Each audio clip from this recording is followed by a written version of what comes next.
Before he became one of the Mafia's most feared bosses, Carmine the Snake Persico was just a street kid from Brooklyn, deadly, loyal, and always a step ahead. Born in 1933 in Brooklyn, Persico was already knee-deep in gang life by his teens. At just 17, he was a suspect in a Brooklyn murder, and law enforcement kept seeing his name ever since. He joined the Profasci family, the forerunner of the Colombo family, and earned a reputation for being smart, brutal, and calculating.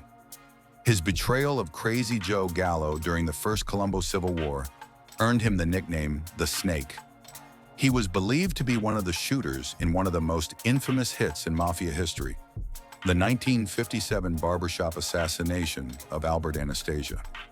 After boss Joe Colombo was shot in 1971, Persico was already the power behind the scenes.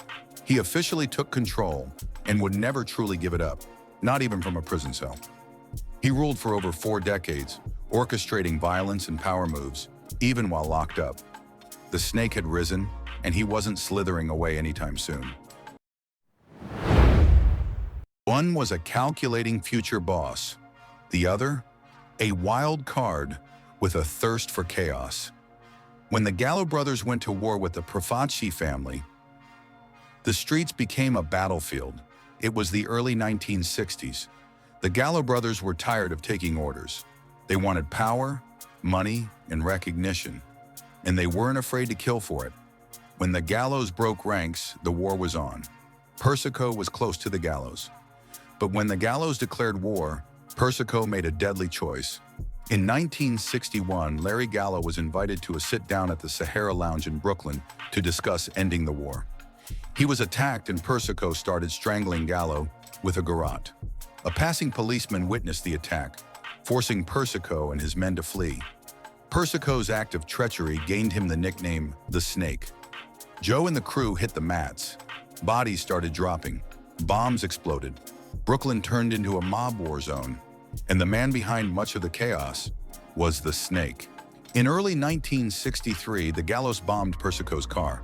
In May that same year, Gallo gunmen ambushed Persico in Brooklyn. A truck pulled alongside Persico's car, and 2 men shot Persico in the face, hand, and shoulder. Persico reportedly spat out the bullet that had entered his face. By 1963, Joe Gallo was behind bars, Joe Colombo was new head of the family, and a peace was negotiated by the commission. And Carmine Persico? He emerged stronger than ever, ruthless, strategic, and climbing the ladder fast. The message was clear: defy the family and you'd pay in blood. The war made Carmine Persico infamous, but it was just the beginning. Because in part 3, we reveal how the Snake completed his bloody rise to power in a war for the Colombo throne. It started with a gunshot and ended with Carmine, the Snake Persico, seizing control of the Colombo family. This is the Second Colombo War, and how Persico completed his rise from soldier to boss. In 1971, boss Joe Colombo was gunned down at a public rally. The shooter was linked to black liberation radicals, but many insiders believed the hit was mob-connected. With Colombo in a coma, a power vacuum formed, and 2 factions scrambled to fill it. On one side, the Colombo loyalists, led by acting boss Joseph "Joey" Iacovelli. On the other, the Gallo crew, recently re-emerged after Joe Gallo's prison stint. Hitmen stalked the streets, shootouts erupted in restaurants. Bombs, betrayals, and disappearances followed. This was the Second Colombo War. By the mid-70s, the war had gutted the Gallo crew. Joe Gallo was shot dead in a restaurant. Looking for revenge, the last remaining Gallo brother, Albert Gallo, sent a gunman from Las Vegas to the Neapolitan noodle restaurant in Manhattan, where Iacovelli and Persico were dining one day. However, the gunman did not recognize the mobsters and shot 4 innocent diners instead, killing 2 of them. To resolve the conflict, the bosses of the 5 families negotiated an agreement in which Albert Gallo and his remaining crew left the Colombo family and peacefully joined the Genovese family. The Gallo Wars were finally over. With no other viable candidates standing in the way of the powerful capo, the imprisoned Persico officially took over the Colombo family as the boss. But the war for power didn't end with a crown. It moved behind prison walls. In Part 4, discover how Persico stood trial with the Commission and still ruled the Colombo family from a cell. He was already the boss of the Colombo family, but now he was on trial with the Mafia's most powerful. Carmine Persico wasn't just facing life in prison, he was about to redefine what it meant to rule from the inside. By the early 1980s, federal prosecutors were done playing games. They launched the Commission trial, targeting the heads of the 5 families. Persico, already feared for his cunning and ruthlessness, was now indicted alongside bosses like Fat Tony Salerno and Tony Ducks Corallo. But in true Persico fashion, he chose to represent himself in court. Wearing tailored suits and calmly cross-examining witnesses, Persico stunned the courtroom.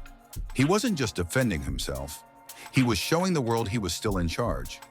But the evidence was stacked: wiretaps, informants, surveillance.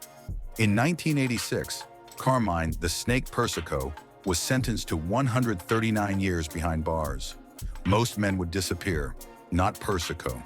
From inside federal prison, he continued running the Colombo family, installing street bosses and ordering hits through coded messages and loyal intermediaries. They called him the Immortal because even in a cage he commanded power. But Persico's grip on power wouldn't go unchallenged. In Part 5, war erupts again. Can the Immortal survive another war? He ran the Colombo family longer than any other boss, but from inside a prison cell, Carmine Persico would face his deadliest enemy, not from law enforcement, but from within his own family. It was the early 1990s. Carmine Persico had been behind bars for years, yet still controlled the Colombo family through hand-picked acting bosses. But not everyone was willing to take orders from a man serving 139 years. Vic Orena, Persico's acting boss, decided it was time for change. He wanted to take the throne for himself. The streets erupted. Drive-by shootings, failed hits, daylight ambushes. New York turned into a battleground again. Loyalists to Persico fought to keep the throne. Orena's faction struck back with full force. Gunmen opened fire outside homes, restaurants, even near schools. At least 12 people were killed, dozens wounded, and all of it for control of a family led by a man in federal lockup. Eventually, the FBI stepped in, arresting Orena and dozens more. The war was over, but the damage was done. Persico had survived yet another power grab. He remained the boss, even as the family crumbled under indictments, paranoia, and loss. Carmine the Snake Persico died in prison in 2019 at the age of 85. For over 4 decades, he ruled one of New York's most violent crime families and never gave up the throne. Even behind bars, he stayed boss till the end.